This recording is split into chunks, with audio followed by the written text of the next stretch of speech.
एक बहुत ही common concern जो लोगों को होता है वो ये है कि क्या सफ़ेद दाग के पेशेंट्स को दूध कंज्यूम करना चाहिए कि नहीं? क्या मिल्क हम ले सकते हैं कि नहीं अगर हमें सफ़ेद दाग है? गाइस, मेरा नाम है डॉक्टर सम्यक धवन और मैं हूं कंसल्टेंट कायाकल्प ग्लोबल पे। आज मैं इस वीडियो में डिकोड करने वाला हूं कि मिल्क का क्या आखिर।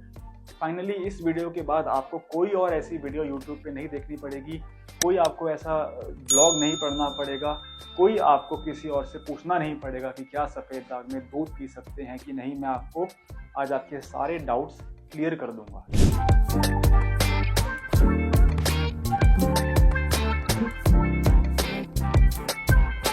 इस वीडियो में जो मैं आपको बातें बताऊंगा वो हमारा पर्सनल एक्सपीरियंस है। कायाकल्प ग्लोबल 1992 में शुरू हुआ था और हमारा और हमारे senior doctors doctor Shailendra Dhawan, doctor Suman Dhawan, हम सबका जो कलेक्टिव एक्सपीरियंस रहा है, इतने हमने 2 लाख पेशेंट्स को कंसल्टेशन दिया है अब तक, चाहे वो फिजिकल ओपीडी के माध्यम से हो, चाहे वो वीडियो कंसल्टेशन हो, ऑनलाइन कंसल्टेशन हो, कोई भी तरीका हो। एक क्वेश्चन हमेशा निकल के आता है और सिर्फ दूध ही नहीं, दूध या दूध से बनने वाले पदार्थ, दही हो गया, आपका पनीर हो गया, इनफैक्ट दूध जैसे दिखने वाले आइटम, वाइट कलर के food items, for example rice, उसमें भी लोगों को डाउट रहता है कि क्या अगर मुझे विटिलिगो है तो मुझे वाइट फूड आइटम खाना चाहिए कि नहीं।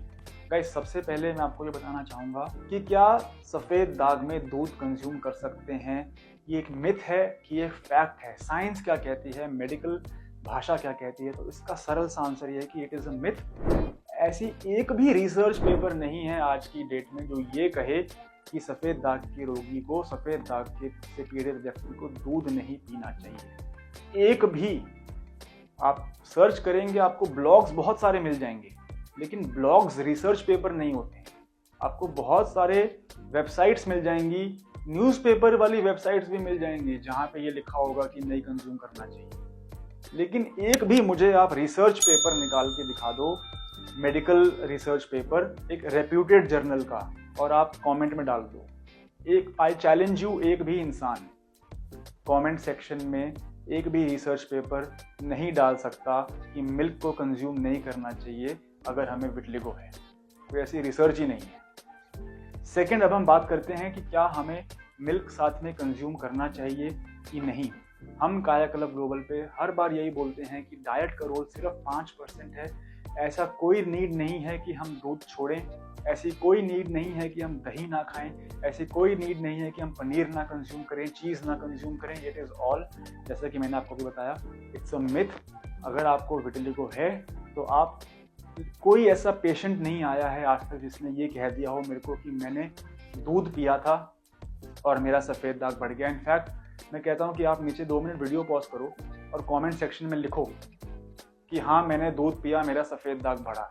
देखते हैं कि कोई कमेंट ऐसा आता है कि नहीं आता। मेरे को श्योर है कि ऐसा भी एक कमेंट नहीं आएगा।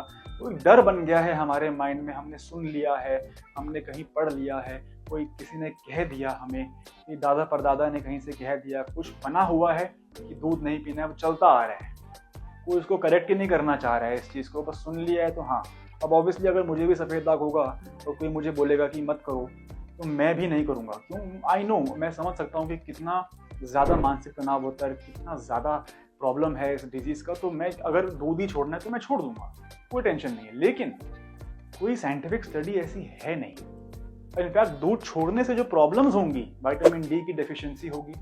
अगर आप एक वुमेन हैं 45+ एज ग्रुप में, तो आप में ऑस्टियोपोरोसिस हो सकता है, आपकी बोन की डेंसिटी कम हो सकती है। अगर आप मेनोपॉज क्रॉस कर चुकी हैं तो आपको तो विटामिन डी चाहिए, आपको मिल्क चाहिए। बच्चे अगर दूध पीना छोड़ देंगे तो उनकी बोन डेंसिटी कैसे बनेगी? दूध छोड़ देने से ये सारी डिफिशियंसीज भी बॉडी में आती हैं। तो मैं ये क्लियर करना चाहता हूँ 2 क्वेश्चन कि इट इज़ अ मिथ कि मिल्क को विटिलिगो में साथ में कुछ कोरिलेशन नहीं है। बट आई नो कि मेरे ये सब बोलने के बाद भी बहुत सारे ऐसे लोग हैं जो इसको नहीं मानेंगे, जो मेरी बात को नहीं सुनेंगे, क्योंकि वो ऑलरेडी इतने सारी रिसर्च खुद ही कर चुके हैं। An old patient is better than a new doctor, ये कहावत है। बहुत सारे पुराने पेशेंट जो लगे हुए हैं खुद ही इलाज करने में, खुद ही ब्लॉग पढ़ लिए, खुद ही सुन लिया, खुद वीडियो देख ली, खुद वो डॉक्टर बन चुके हैं अपना इलाज के बारे में ढूंढ के। मुझे पता है वो मेरी बात को मानेंगे ही नहीं। तो उनके लिए मैं गाइडलाइन नहीं दे सकता हूँ कि आप जिस दिन आप अगर दूध कंज्यूम करना चाहते हैं तो आप दूध कंज्यूम कर सकते हैं। अगर आप फिर भी चाहें तो आप उसकी मात्रा कम कर सकते हैं।